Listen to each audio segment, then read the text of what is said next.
Tudo bem? Hoje no programa Laços Femininos nós temos um convidado muito especial. Anderson Sabará, ele que é um constelador, veio nos explicar sobre o que é a constelação familiar e o que é também que a pessoa, o adulto, a criança sofre a partir da falta do pai, da mãe, da rejeição, do abandono, do aborto. Vamos falar sobre tudo isso. Bora! É um prazer tê-lo aqui, Anderson. Muito obrigada por ter aceitado o convite. Prazer é meu. Muito obrigado pela oportunidade, Carol. Sim. Nós queremos saber primeiro o que é constelação familiar. Bom, vamos lá. Primeira coisa que a gente procura enfatizar constelação é uma abordagem terapêutica. Ela trabalha conteúdos emocionais que as pessoas trazem. As pessoas trazem conteúdos das diversas experiências que elas vão passando na vida. E aí a gente faz uma divisão entre dois grandes grupos. Existem conteúdos que têm uma natureza individual e existem conteúdos que têm uma natureza sistêmica. A constelação trabalha sobre os conteúdos sistêmicos. Para dar mais materialidade, mais objetividade, vamos dar dois exemplos. Conteúdo individual. Imagine uma criança que lá na infância tem um gatinho. Aí tem todo um carinho com esse gatinho, vai para lá e para cá. E um dia é convidado para ir para uma quinta, para um sítio, um parente. É época de Natal. Ela leva esse gatinho, tal, e brinca com esse gatinho lá pelo quintal, e esse gatinho acaba caindo num poço e morrendo. E essa criança associa esse episódio de dor com essa época do ano, Natal. E aí, na vida adulta, ela não gosta de festividades natalinas, ela não gosta de aglomeração, ela não gosta de festa. O que está acontecendo? Ela associou duas informações. Uma informação de dor, ela colou na informação de reunião com pessoas e tudo mais. E ela passa a ter esse comportamento até um pouco antissocial, é convidado para festas, e ela recusa convites por conta disso. Então, essa é uma informação que está lá no subconsciente dela, lá no porão do subconsciente. Como é que ela faz para tratar esse tipo de informação? Ela precisa de alguma ferramenta que desça até essa experiência traumática e troque o significado, ressignifique. Né? Que ferramentas são essas? Hipnose, programação neurolinguística, regressão, a própria psicanálise. Tem uma série de ferramentas que podem trabalhar esse conteúdo traumático que ela viveu lá na infância e ela nem sabe que isso condiciona um gosto na vida adulta, né? Um comportamento na vida adulta. Tem uma outra situação que a pessoa nunca passou por aquele input, por aquela dor, e, no entanto, ela arrasta aquilo. Aí o exemplo que eu costumo utilizar quando eu vou iniciar o grupo de constelação imagine a menina, ela começa a fazer faculdade, conhece o rapaz, os dois começam a namorar, se dão muito bem, se formam, ganham o dinheiro deles, são bons profissionais, e estão seguindo a carreira, tranquilamente, né? Estão se desenvolvendo muito bem. Só que essa menina começa a protelar, a evitar o casamento. E 1 ano, 2 anos, 3 anos, até que as amigas se reúnem com ela e perguntam, mas afinal de contas, não gosta mais do rapaz? Ele fez alguma coisa que te magoou, alguma coisa assim? E ela revela, não, está tudo bem, continua com ele, gosta dele, só que ela traz um medo com ela que ela não sabe nem de onde vem. E aí ela revela que ela tem um pavor de casar e um dia vir a ter filhos, porque ela acha que o filho dela vai morrer afogado. Você pergunta, mas de onde vem isso? E a gente pergunta para a pessoa se ela passou por essa experiência de afogamento quando criança, perdeu algum coleguinha na escola. Ela fala, não, nunca passou por nenhum trauma. Como é que pode essa pessoa ter tanto medo de perder um filho se nunca passou por uma experiência nesse assunto? A gente olha no sistema familiar da pessoa. Né? A geração dela está aqui, do pai, do avô, bisavô, trisavô, tetravô, pentavó. 5 gerações para trás, a penta-avó dela teve lá 9 filhos, e o filho mais novinho, um dia ela pega essa criança, leva para a beira do riacho, né? Chega lá, enrola essa criança num paninho, num cobertorzinho, põe a criança no gramadinho para tomar sol e vai lavar roupa dentro do riacho. Antigamente, né, tudo funcionava assim. Pensa a vida das mulheres, como é que devia ser dura. E coloca ali essa criança, e essa criança se mexe, até que ela cai com o rostinho na água e morre afogada. Então, a dor que essa pessoa viveu aqui atrás, né, 5 gerações para trás, navega no tempo e a menina revive hoje. Essa é uma dor que veio arrastada do sistema familiar. Por isso a gente chama de dor sistêmica. Então, é um medo que veio trazido de um antepassado. Esse tipo de medo precisa da constelação para trabalhar, né? Da ferramenta sistêmica. Aí a pergunta mas como é que isso vem lá de trás, da 5ª geração para trás, e chega até hoje? E aí a gente vem e traz o exemplo dos fiozinhos que conectam pessoas, né? As pessoas que têm um convívio diário ou têm um laço afetivo próximo, essas pessoas estão conectadas por uma espécie de um fiozinho. E acontece a famosa coincidência. Eu penso na pessoa aqui, pego o telemóvel, quem que me liga? Nossa, pensei na pessoa agora e essa pessoa me ligou. Ou lembro de uma pessoa, entro numa determinada loja, que eu encontro a pessoa que eu acabei de lembrar. Então, acontece comum entre as pessoas a gente vivenciar esse tipo de coisa. E como é que isso se dá? Simples, as pessoas se conectam através desses fiozinhos e são estes fiozinhos que mandam esse tipo de recado, de torpedinho, né? Isso está presente especialmente nas pessoas que têm um laço familiar, consanguíneo. Então, essa mulher, vamos supor, a pentavó, né? 5 gerações para trás, ela teve lá 9 filhos. Nasceu o primeiro filho, ela já se conectou com o primeiro filho. O segundo, o terceiro, né? Até o 9º filho, o pequenininho que ela perdeu lá, afogadinho. Os irmãos são todos consanguíneos, eles se conectam entre si também. Então, eles formam uma grande rede, uma malha de fiozinho para lá e para cá. E essa malha de fiozinhos forma uma espécie de internet familiar, né? As pessoas estão ali conectadas. O pai, a mesma coisa, conecta com o primeiro filho, com o segundo, com o terceiro, até o 9º filho. Então, essa internet está ali, funcionando. Quando os netinhos da mulher começam a nascer, eles não vão reinventar a internet da família. Eles pegam a senha na casa do avô, conectam também. Os bisnetos, 3 netos e assim por diante. Então, quando nós nascemos, nós plugamos nessa internet da nossa família. E o que acontece aí? Nos conectamos a muitas gerações para trás, né? Avô, bisavô e tal.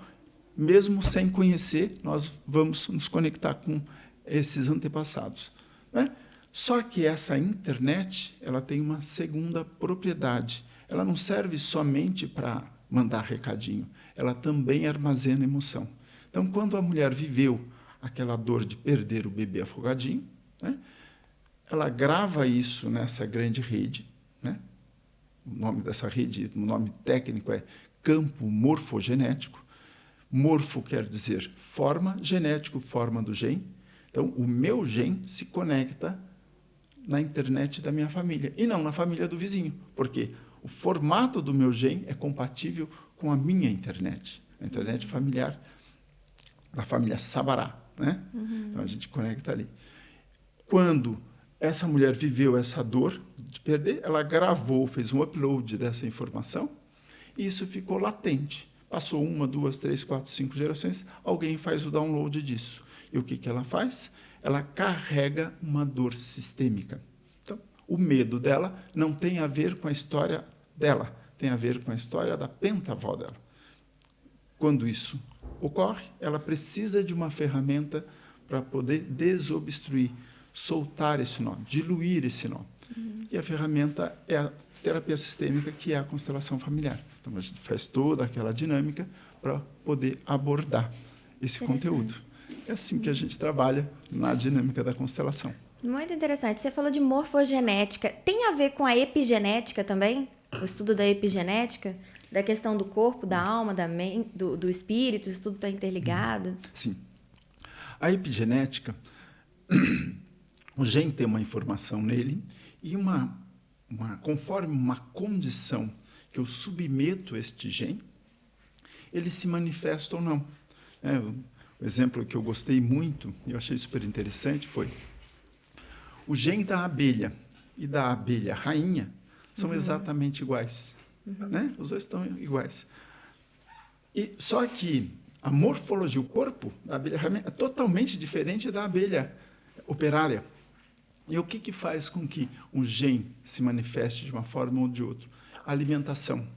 Então, na alimentação da abelha rainha é só geleia real. Isso faz com que o gene de abelha operária fique quieto, caladinho, e o gene de abelha rainha se manifeste. Então, a epigenética é isso. Então, a informação que atua sobre o nosso gene, né?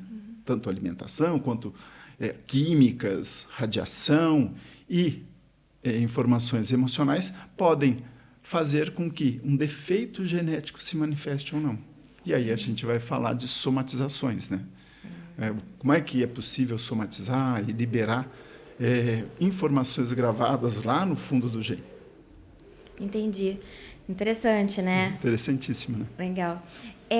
E aí, sobre essa questão, então, do campo morfogenético, sim. E talvez eu entre também nessa questão das psicossomáticas, como que se dá, por exemplo, para uma criança ou para uma mulher, uma menina, vamos pegar um caso concreto, uma menina, quando falta o pai, a figura paterna, essa figura masculina, ela faz falta, ela gera algum problema para essa menina? Sim. Vamos lá, gera um grande problema, na verdade, né? O ser humano, ele tem muito de espelhamento, ele cria parâmetros, né?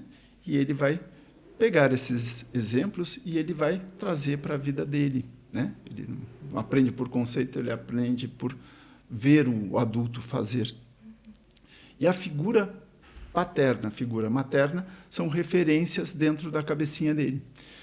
E aí a gente vai de novo lá para o momento de geração, né? Quando a gente pega o óvulo desce lá do ovário, vem pela trompa, tal, se aloja ali no útero, e o espermatozoide busca. Né? O óvulo, ele exerce uma energia de atração, né? Ele atrai para ele. E o espermatozoide, uma energia de busca. Nunca acontece de um óvulo sair correndo lá e fecundar o testículo do rapaz. Nunca. Isso não tem, na natureza não tem esse exemplo. Então, sempre é dessa forma. Então, essa é a energia de atração e uma outra energia de busca. Só que a energia de busca vem do pai. E nós costumamos bater no ombro direito, porque na terapia sistêmica o lado direito é pai e o lado esquerdo é mãe. Então, a gente usa muito essa leitura no campo, no trabalho da constelação. O que aconteceu? Onde doeu o teu corpo? Doeu do lado esquerdo. Pode vir do sistema materno. Doeu o lado direito. Veio do sistema paterno. E, voltando para o exemplo, se o espermatozoide busca, se o espermatozoide vai até o óvulo, essa é uma energia também, a energia que usamos nos projetos da vida, a energia da busca profissional, a energia de crescimento, o que eu quero fazer. Então, essa presença do pai, né, é uma presença interna, a pessoa aceitar esse pai internamente, dá essa força de buscar, uma força de metas na vida, né, de propósito de vida. E a ausência desse pai, né, nós trazemos aqui dentro da gente uma bússola interna, que faz com que, minha vida eu quero que vá para cá, ou para lá, ou para onde for. Então, essa determinação é uma bússola interna que nós trazemos, que tem a ver com energia paterna. A ausência dessa energia faz com que essa bússola não tenha direção nenhuma. E aí essa pessoa, muitas vezes, ela é tomada por vícios, alcoolismo, vício em droga, as adicções, né? O vício em jogo, o vício em trabalho. Então, essa pessoa, ela perde a bússola interna e, às vezes, qualquer objeto da vida vai dominá-la. E, do outro lado, né? O óvulo, energia de atração. Pensa na magia que é a força de um útero. O útero está ali, o óvulo chega ali, ele recebe a fecundação, ele vira 2, vira 4, vira 8, vira 16, 32. O poder é tanto né?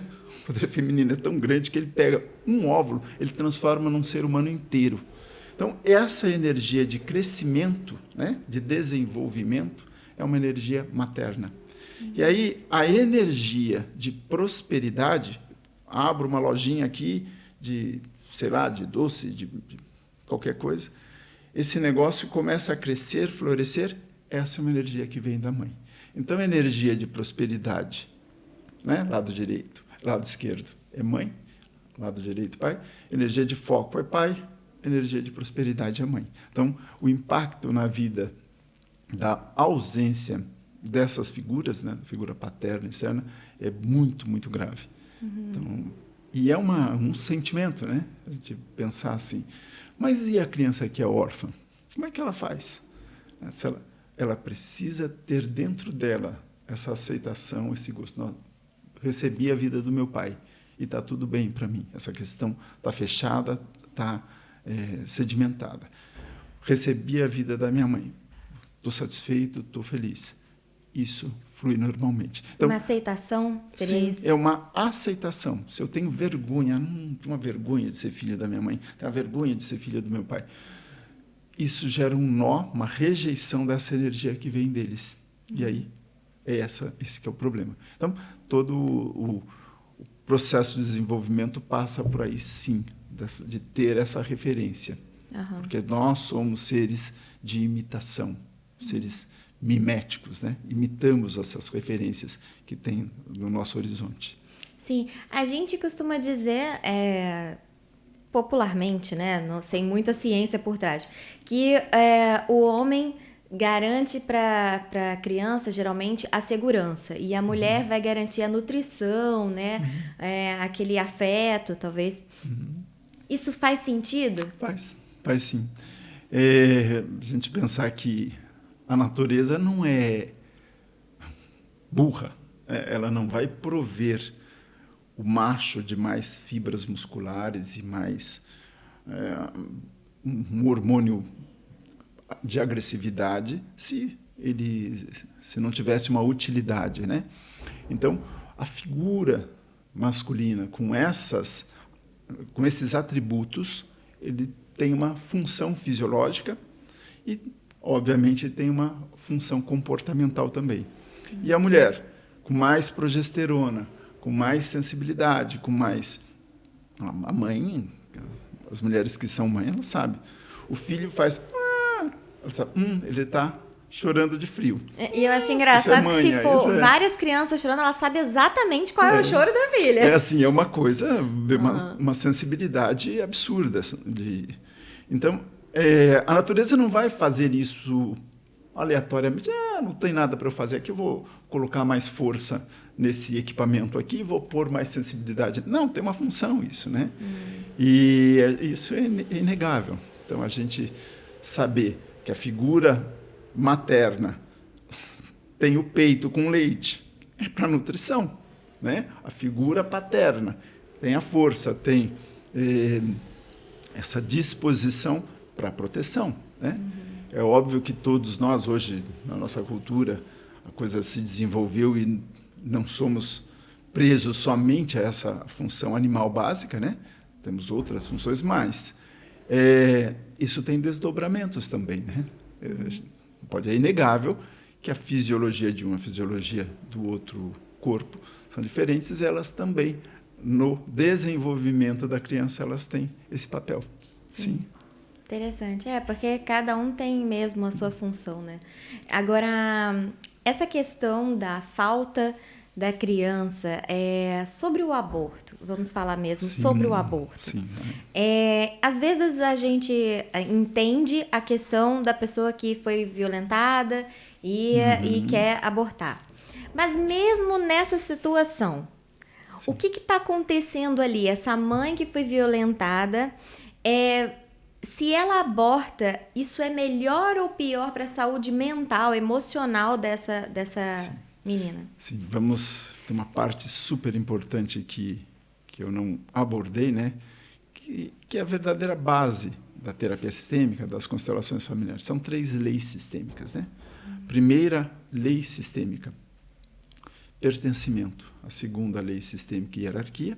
E a terceira é o equilíbrio do dar e receber. São 3 leis. Então, os sistemas, eles param em pé em cima desses 3 pilares. Cada vez que um desses pilares deixa de ser observado, esse sistema entra num colapso, ele falha, né? Então, está ali os 3 pilares. O que acontece? O pilar, quando uma pessoa nasce na família, se ela vai viver 80 anos na família, ela pertence. Se ela vive 50, ela pertence. Se ela vive 10 anos, ela pertence. E se ela vive somente 6 meses? Se ela vive 1 mês? Ela pertence. Então, ela sempre vai pertencer. Ficou dentro do útero da mãe por 2 meses. Ela faz parte desse sistema. Negar pertencimento vai gerar um colapso, né? E aí, qual vai ser esse colapso? Ou um dos irmãozinhos vai querer carregar essa dor, né? De rejeição desse bebê, ou lá na frente um neto, bisneto pode também carregar. E às vezes essa mulher que perdeu esse bebê, ela faz um movimento de alma, né? A alma dela às vezes perde um pouco do brilho porque ela quer acompanhar o destino dessa criança. Então é neste sentido que o aborto fere e machuca na alma. Esse é um destino bem, bem dolorido, né? E como que a gente vê isso fisicamente, essa dor? A gente consegue palpar isso? A gente consegue perceber isso? Aí vamos entrar nas doenças somáticas, né? A pessoa pode desenvolver algum sintoma no corpo, até tem outras ferramentas, por exemplo, a ferramenta da nova medicina germânica, que às vezes a pessoa somatiza em ovário, útero, tal, e dá alguns resultados ali no corpo físico dela. E outras questões são, a pessoa começa a se entristecer, pode desenvolver uma depressão, pode desenvolver um desânimo diante da vida. Por quê? Ela começa a sentir aquela tristeza de alma. Então, a essência dela perde força na hora de se manifestar no mundo. Então, nesse sentido, isso é uma coisa que a gente percebe. Às vezes a pessoa traz ali uma expressão de culpa, começa a usar o perder dinheiro, começa a usar o ficar doente como uma forma de pagar essa culpa que ela sente na alma, né?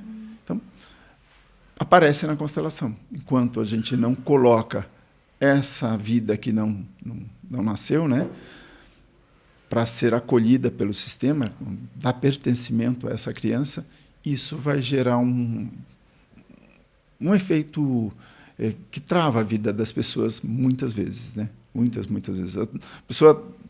A mãe vem, nossa, o meu filho está com uma excitação muito grande, o TDAH. E o que ele está fazendo? Essa criança está carregando a dor do irmãozinho que não nasceu. Então, ele faz por 2 crianças. Às vezes, é isso que está acontecendo. A gente precisa dar lugar para o irmãozinho que não nasceu, porque, senão, alguém do sistema, vou usar uma palavra inadequada, vai pagar por isso. Né? Não vai carregar essa dor e faz por amor. Entendi. Nesse sentido. Interessante isso, né? E Sim. Às vezes a gente sente mesmo sem saber, né? Sim. Sem ter a menor consciência das coisas. E sofre sem ter consciência do que está se passando, né? Sim, sim. É incrível isso.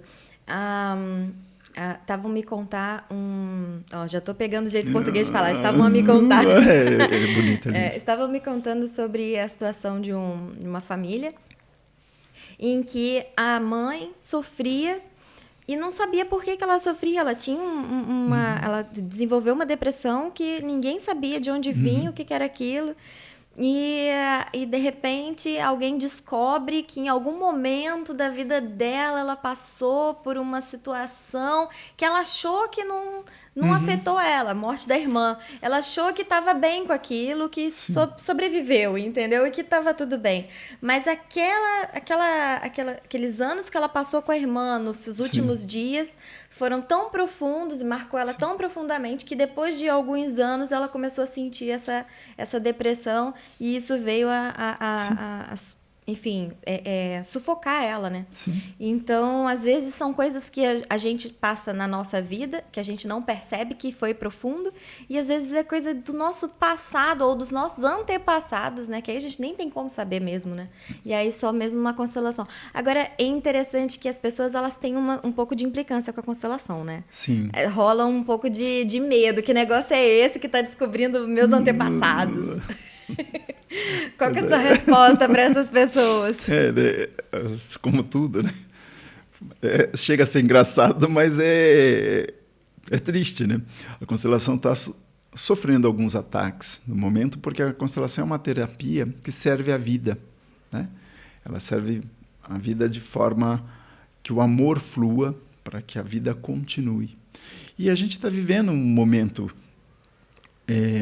anti-vida, né? É assim que é, né? Não tem outro nome.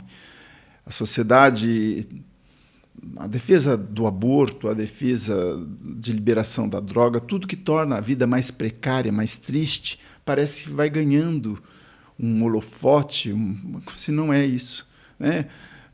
Alguém quer ter uma iniciativa profissional, desenvolver alguma coisa, isso vai sendo sufocado, ou seja, tudo que torna a vida mais difícil, mais precária, mais triste, vai ganhando uma conotação, uma aura de bom.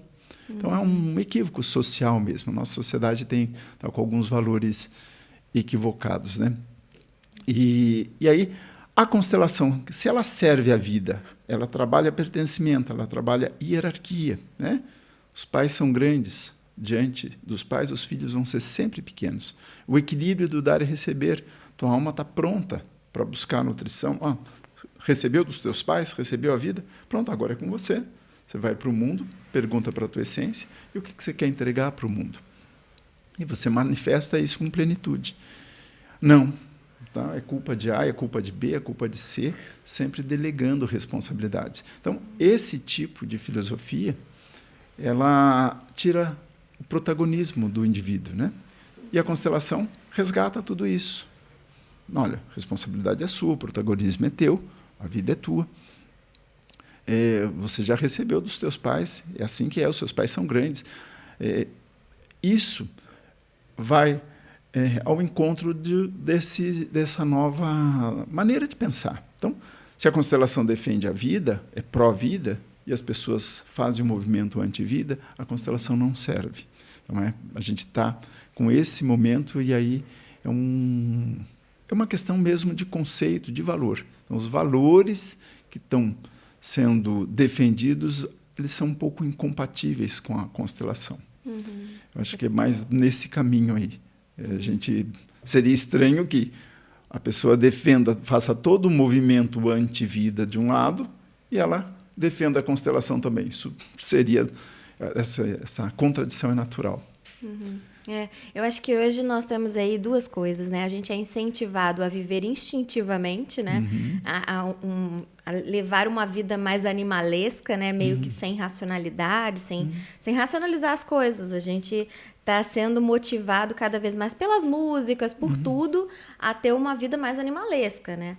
É o sexo pelo sexo, é uma vida mais promíscua e outra questão também é que a gente é incentivado cada vez mais a não racionalizar, viver instintivamente e não racionalizar, que é cada vez você vai sendo induzido a fazer as coisas pelo pensamento de outras pessoas, pela vida de outras pessoas, e você só reproduz, você só continua, né?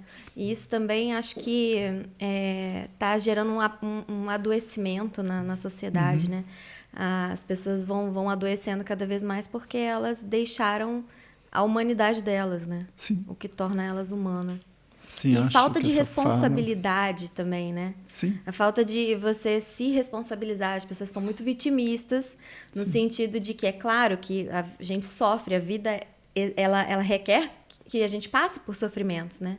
Mas a gente, o tempo todo, só coloca a culpa no outro e para de tomar atitudes que possam mudar a realidade, né? Que possam mudar a nossa perspectiva, a nossa vida, né? Sim. É complicado. Sim, esse protagonismo, né, da própria vida. Você falou de uma coisa tão linda, que é as pessoas estão abdicando da própria humanidade. Olha a profundidade disso, né? A gente, na minha crença, né, que eu acredito que nós temos uma alma. Nós não somos um corpo, só uma massa de carbono, água que anda por aí. Não, acho que nós temos uma consciência encaixada aqui nesse equipamento biológico. E essa alma é a nossa essência. E essa essência, ela se manifesta no mundo. Ela tem uma força para entregar aquilo que ela veio fazer aqui, né? E quando a gente abre mão disso, realmente deve gerar lá no fundo uma coisa muito profunda, uma tristeza. Estou desconectado da minha própria essência. E aí esse mundo de se submeter a balinha de êxtase e beber demais e tudo, esse excesso sufoca a essência, né? A gente perde a nossa humanidade. Eu acho que isso é a coisa mais bonita, que a gente abrir mão da nossa humanidade, abrir mão dessa coisa divina que é a nossa existência, né? Sim, é verdade. Acho bem isso. Olha, muito obrigada, viu, por participar aqui do programa. Estou muito feliz com a sua participação. Eu quero agradecer e agora quero que você deixe uma mensagem para o público, né? As mulheres que nos assistem. Há alguns homens também nos assistindo, então quero que você deixe uma mensagem para nós. Bom, a primeira coisa, o agradecimento é meu pela oportunidade maravilhosa de ter essa conversa, falar de constelação. A gente está aqui em Portugal fazendo toda uma turnê, vou passar por várias cidades, né? E depois retorno ao Brasil e continuo com as constelações por lá. Acho que, especialmente para as mulheres, a energia de atração é um poder, né? E é um poder até divino. E essa energia de atração, que lá, essencialmente, o óvulo exerce a atração, nós, seres humanos, somos um aglomerado de células masculinas e aglomerado de células femininas. E as mulheres exerçam o brilho, exerçam esse poder de atração em favor da vida. Eu acho que isso é poder. A gente precisa sempre lembrar disso, que a energia de atração é uma energia feminina e ela é poder. Muito obrigada, viu? Que palavra. Viu, meninas? Gostaram? Gente, olha, se você curtiu, não esquece de curtir também, apertar na joinha aqui embaixo. Deixe o seu comentário, nós queremos saber também quais são os temas que vocês se interessam, o que vocês gostariam de ouvir aqui. Sejam muito bem-vindos aqui, muito obrigada. E é isso, gente, até a próxima.